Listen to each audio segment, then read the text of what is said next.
Madame, Monsieur, bonjour. Merci de nous rejoindre à la une de l'actualité. La saison moisson-battage prévoit une importante récolte à Adrar et ce dans le cadre du soutien continu de l'Office professionnel algérien des céréales. La coopérative des céréales et légumes secs de la wilaya entrevoit un rendement d'environ 60 quintaux à l'hectare.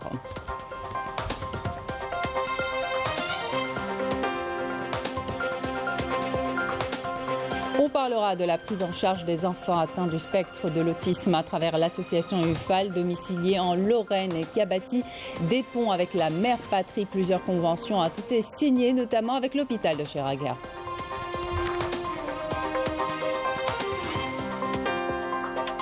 Les manifestations des Sahraouis se poursuivent à travers le monde pour dénoncer l'occupation marocaine du Sahara occidental. L'exemple en Espagne où les Sahraouis ont investi la rue pour condamner l'occupation marocaine et ses méthodes répressives.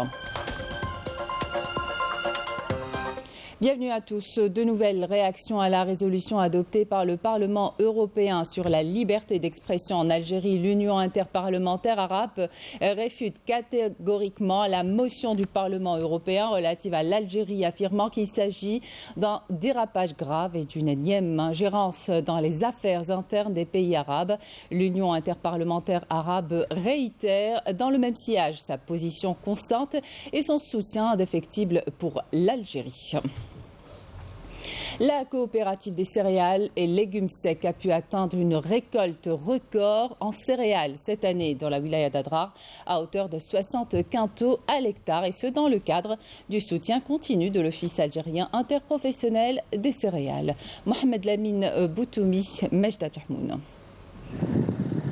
Autrefois arides, ces terres situées à Adrar se sont révélées être de véritables mines d'or. Ici, le désert a laissé place à d'immenses champs de céréales grâce au labeur d'agriculteurs qui ont cru dur comme fer à leur projet, celui de transformer des terres en friches en véritables pôles agricoles. Cet investissement entre dans le cadre du renforcement de l'économie de notre pays. Le président de la République a insisté sur l'importance de l'augmentation des rendements et donc de production. Sur ces terres, les pivots occupent 40 hectares. Pour ce qui est du fourrage, nous en avons un seul. Pour cette année, nous nous attendons à une production d'environ 60 quintaux à l'hectare. L'effort des agriculteurs est appuyé par celui de la coopérative des céréales et légumes secs qui veille au bon déroulement de cette campagne. Nos équipes sont chargées chacune selon ses compétences d'une mission précise. Dans chaque point, il y a donc une équipe de contrôle qualité et une autre de maintenance. Elle dispose de 9 véhicules pour intervenir à temps. Pour ce qui est des points de stockage temporaires, nous en avons 9 avec une capacité de plus de 60 tonnes. Le paiement des redevances des agriculteurs ne dépasse pas les 72 heures et cela est une instruction de la direction générale de l'Office.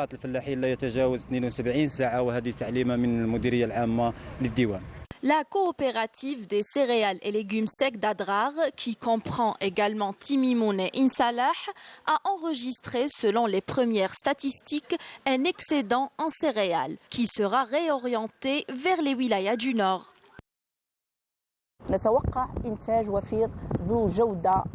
Nous nous attendons à une très bonne récolte et d'une qualité supérieure des diverses variétés cultivées dans ces régions. Et si on en a atteint ces bons résultats, c'est surtout grâce aux grands efforts des agriculteurs qui étaient à la hauteur, techniquement notamment, en ce qui concerne le programme d'urgence mis en place suite à la faible pluviométrie. L'Office a donné instruction de récolter le maximum de céréales afin d'éviter tout manquement au nord.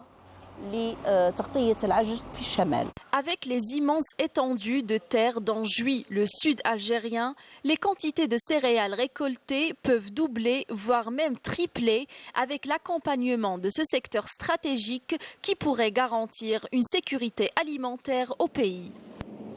Saïda est parmi les wilayas leaders dans le secteur agricole. Cette année, elle a enregistré une production abondante en fruits et légumes, et ce grâce aux efforts des agriculteurs de la région. Sarah Sari Mohamed, Marim Tamis. Des pommiers et des oliviers à perte de vue, nous sommes dans une exploitation agricole près de Saïda, une région connue pour ses exploitations agricoles verdoyantes spécialisées dans l'arboriculture fruitière. Mon exploitation s'étend sur 7 hectares, dont 4 hectares dédiés exclusivement à l'arboriculture fruitière, avec pas moins de 600 pommiers et 500 oliviers.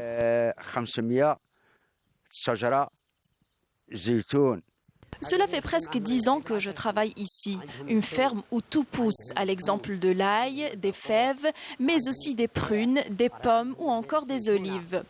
Les agriculteurs de cette région œuvrent à couvrir les besoins du marché local en produits agricoles. Ils s'efforcent constamment à s'adapter aux conditions climatiques dans l'objectif d'atteindre une production abondante.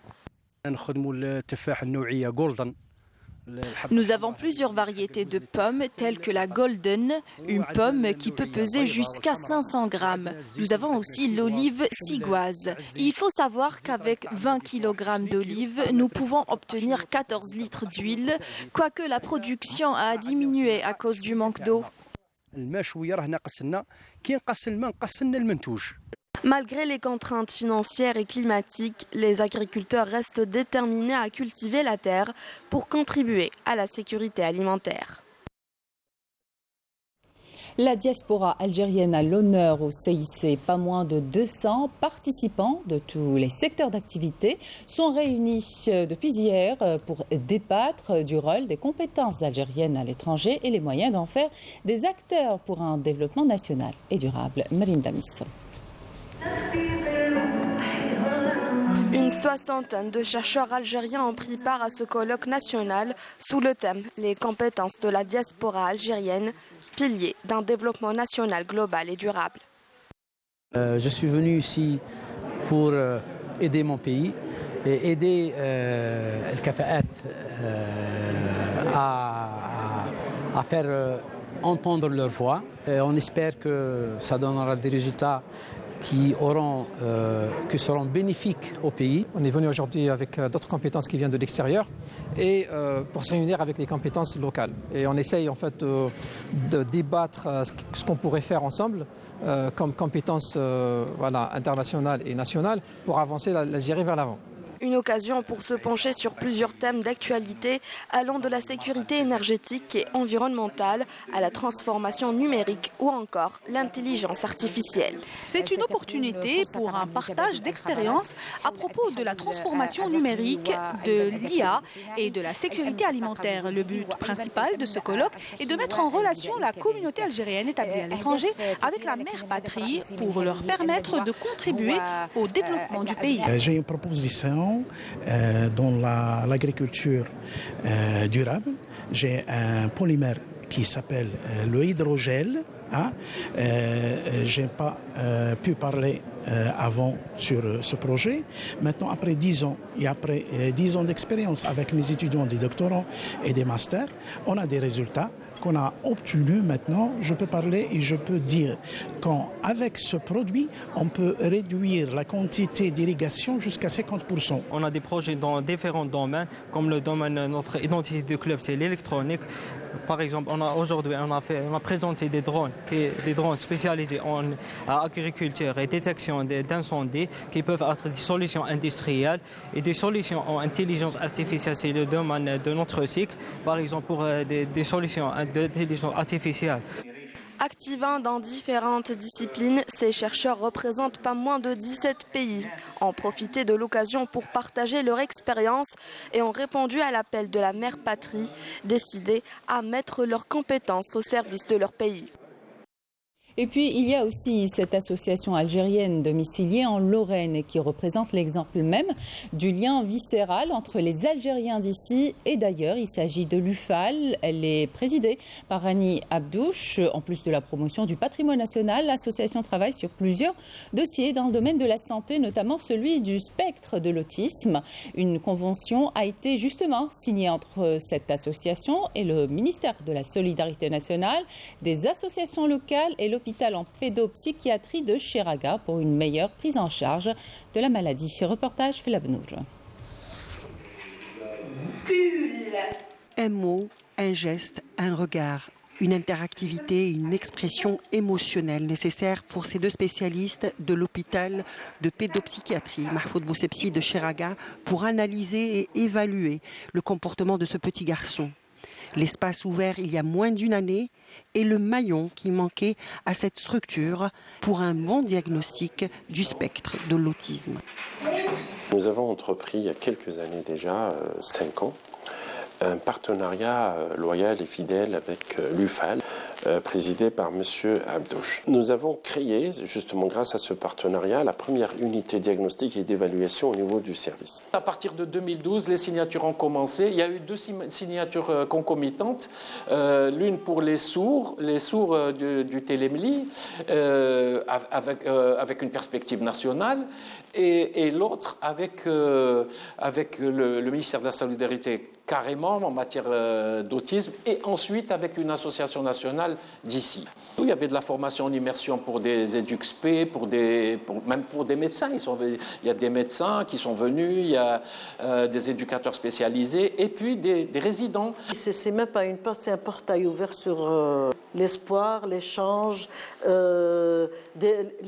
entre experts, entre médecins, M. Abdouche apporte beaucoup dans ce sens. Des actions accomplies par l'UFAL que Rania Abdouche crée un 11 décembre 2008 en Lorraine suite à la demande accrue de la communauté algérienne de la région. Natif de Diyar Mahsoul al-Madaniya dans les années 50, cet ancien footballeur perd la vue à l'âge de 21 ans alors qu'il vient de remporter le quart de finale avec son équipe l'USM Alger. Une vie qui bascule avec le sentiment d'être colonisé par un handicap. Pas d'autre choix à l'époque que tâtonner et essayer de trouver son chemin. Le jeune Rani passe par le mouvement associatif, puis le ministère de la Jeunesse et des Sports, avant d'être désigné comme directeur exécutif de la Fédération africaine d'handisport qui voit le jour en Algérie. Mais il fallait traverser la Méditerranée pour aller chercher l'autonomie. J'ai passé 3 diplômes. Donc, le premier diplôme en télémarketing. J'ai passé un brevet d'état d'animateur technicien d'éducation populaire en spécial communication, vie quotidienne, etc. Et ensuite, licence de formateur d'adultes en informatique adaptée que j'ai passé à l'université d'Avignon. Voilà. Et grâce à ces 3 diplômes, j'ai pu apporter des choses à mon pays. Notamment dans la prise en charge des enfants autistes. Je pense qu'il manque un maillon dans la prise en charge des personnes autistes, c'est ce qu'on appelle le CESAD. Le CESAD, c'est un service éducatif spécialisé de soins à domicile. Il précède forcément l'entrée à l'école d'un jeune enfant autiste. Quand le diagnostic a été fait en son temps, quand la prise en charge au départ a été positive. Le volet formation est très très important. Si on arrive avec l'UFAL à faire venir des étrangers, nous assurer des formations sur l'autisme entre autres, parce que l'autisme est un segment. Donc ce partenariat, on le veut qu'il soit durable, avec des partenaires fiables qui ont une expertise. Peut-être c'est un petit pas pour nous, mais un grand pas pour tous ces enfants, adolescents et les parents qui ont un handicap.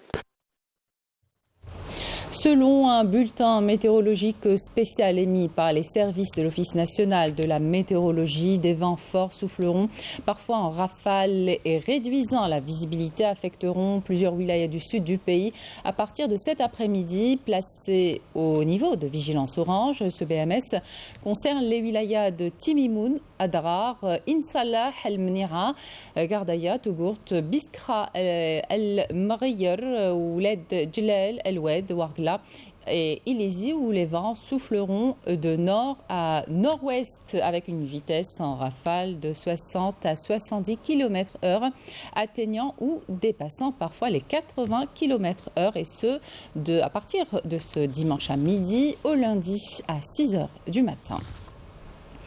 À l'étranger, les manifestations des Sahraouis se poursuivent à travers le monde pour dénoncer l'occupation marocaine du Sahara occidental. Exemple en Espagne où les Sahraouis ont investi la rue pour condamner l'occupation marocaine et ses méthodes répressives dans les territoires sahraouis. Amel Bouarba. Le revirement de la position du gouvernement espagnol sur le Sahara occidental n'a fait que renforcer la détermination des Sahraouis attachés à leur droit inaliénable à l'autodétermination. De nouvelles manifestations de Sahraouis résidant en Espagne ont été organisées dans le pays. Les manifestants ont observé un sit-in dans la ville espagnole de Bilbao devant le consulat de l'occupant marocain. Les manifestants ont dénoncé les violations des droits de l'homme dans les territoires sahraouis occupés. Nous observons cette manifestation devant le consulat de l'occupant marocain pour dénoncer l'occupation marocaine. Cette forte présence de la communauté sahraoui et de militants espagnols témoigne de notre attachement indéfectible à l'indépendance. Nous condamnons aussi les méthodes répressives et les violations des droits de l'homme exercées par le Marzan. Les efforts diplomatiques en faveur de la cause sahraoui s'intensifient, comme ici dans la capitale Madrid, où le représentant du Front Polisario en Espagne a animé une conférence sur la lutte du peuple sahraoui, en présence de nombreux ambassadeurs représentant les pays qui soutiennent la cause sahraoui. Le conférencier a mis en avant l'impératif d'appliquer la légalité internationale. Des diplomates étrangers sont également venus apporter leur soutien. Je suis là pour participer à cette conférence avec les groupes parlementaires solidaires avec la cause sahraoui. Je suis fier de soutenir cette cause juste et le droit du peuple sahraoui à l'autodétermination, surtout que nous célébrons le 50e anniversaire de la création du Polisario. Un 50e anniversaire qui intervient sur fond de lutte inlassable et de succès diplomatique en faveur de la cause sahraoui. Une délégation gouvernementale conduite par le ministre malien de la Réconciliation, Ismaïl Ouagué, est arrivée vendredi à Kidal pour y rencontrer les représentants des signataires de l'accord de paix et de réconciliation issu du processus d'Alger. Cette visite vise à renouer le contact avec les parties signataires de l'accord de paix de 2015 et à baliser le terrain sur la tenue d'un référendum du 18 juin prochain dans toutes les régions du Mali. Un Palestinien a été blessé par les balles de l'occupation sioniste à Naplouse en Cisjordanie occupée, alors qu'un autre est tombé en martyr hier à Jenin. 5 Palestiniens ont également été blessés, dont 3 enfants, lors de frappes aériennes sionistes sur Gaza, où règne un calme précaire depuis ce matin après l'entrée en vigueur d'un cessez-le-feu depuis la nuit dernière. En Turquie, quelques 64 millions d'électeurs sont appelés aux urnes ce dimanche pour désigner leur nouveau président et renouveler leur parlement. 4 noms figurent sur les bulletins de la présidentielle, dont celui de Recep Tayyip Erdogan. Ces législatives permettent, dans un scrutin proportionnel, de désigner les 600 membres de la Grande Assemblée nationale. Et si aucun candidat à la présidentielle n'obtient la majorité aujourd'hui, un second tour aura lieu le 28 mai. Retour en Algérie pour parler sport. Le CS Belouizdad s'est qualifié pour les quarts de finale de la Coupe d'Algérie de football en s'imposant devant la JS Albiar sur le score de 2-0 en 8e de finale disputée hier au stade du 5 juillet. En quart de finale prévu dimanche 21 mai, le tenant du trophée sera opposé à l'AS Khroub, pensionnaire du groupe Centre-Est de la Ligue 2 de football amateur. La JS Kabylie a subtilisé au Bardouassé la place de premier club non relégable après sa victoire contre le MCL Bayod, 3-1 en match en retard disputé hier au stade du 1er novembre à Tizi Ouzou pour la mise à jour de la 20e journée de Ligue 1 Mobilis.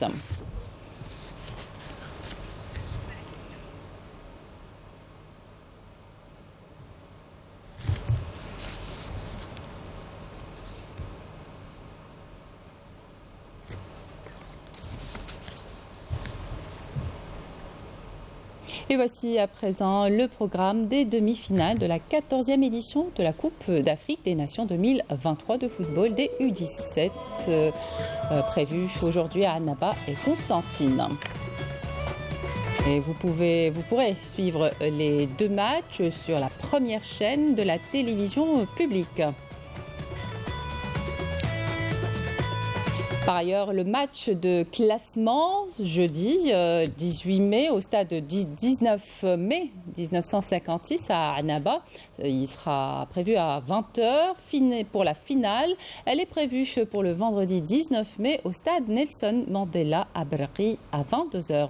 Voilà, donc on termine en musique et en danse classique exécutée par le célèbre ballet russe Igor Moussaïev dans la capitale pour 4 soirées. La troupe a émerveillé le public de l'Opéra d'Alger, une prestation pleine de magie et de grâce à laquelle Lamia Boudbouda a eu la chance d'assister. Regardez.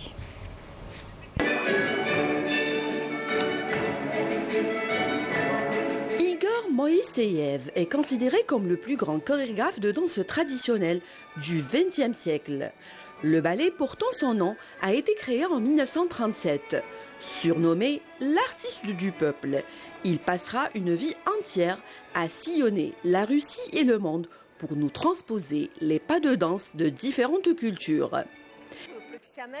Donc Igor Moïseyev a créé un troupe professionnel en 1937. Et même vous pouvez voir qu'il y a les danses qui a été présentée en 1937. C'est comme la lutte des deux enfants qui a été bien accueillie par le public algérien.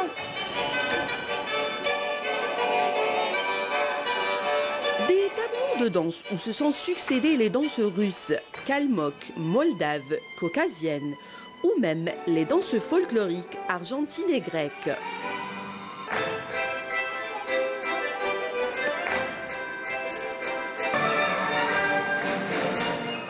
Tout cela pour le plus grand bonheur du public algérien qui restera scotché et émerveillé durant les 100 minutes de spectacle.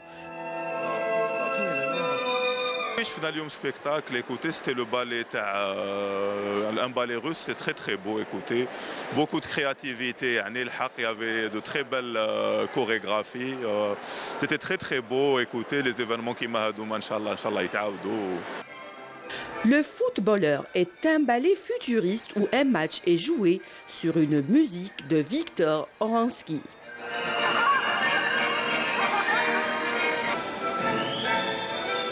Un jour sur un navire, dans ce tableau, les danseurs reprennent les gestes d'une salle de machine avec une coordination des gestes et des pas chronométrés à la seconde près.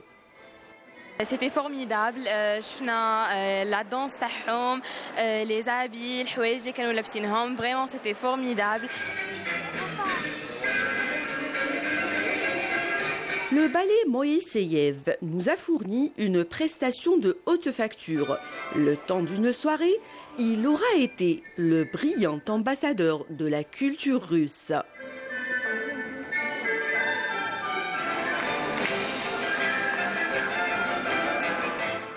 Et sachez que le ballet Igor Moussaïev se produit encore ce soir à l'Opéra d'Alger.